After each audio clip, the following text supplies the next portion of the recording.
maganda dito sa negosyo natin, hindi mo kailangan i-withdraw it. Hindi mo kailangan i-encash. Kung gusto mo maging savings na, walang problema. Okay?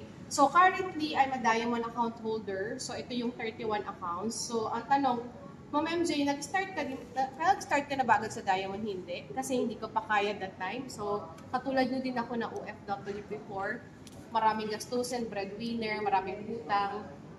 So, nag-start ako sa 3 accounts. Yun yung Sapphire. Oo, same time. Kasi, nung nakita ko yung opportunities, meron tayong tinatawag na JC Wallet. Nandito yung active income, meaning nandiyan yung mga income na hindi mo pa na-encash. Meron tayong reports, ito yung parang bank account, yung in and out, na pumasok, lumabas, accumulated, okay? So, meron tayong report sa ating portal, buksan natin. As of today is, ano ngayon?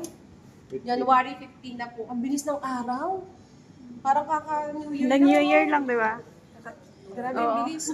So, pakita ko lang. So, ang total accumulated income ko as of today is 16,745,000. So, konting kebot na lang yan. Basta end of the month yan, 17 million yan. Sure po yan. So, i-round off mo na, 17 million na siya almost, di ba?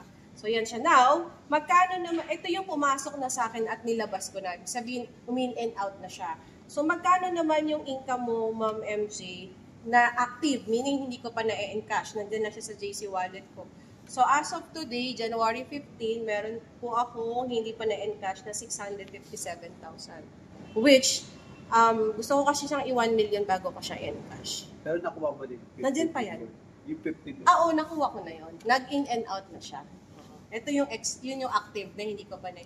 So, ang tanong, madali ba, doable ba to, Coach MJ? Kaya siya, actually. So, yun yung ito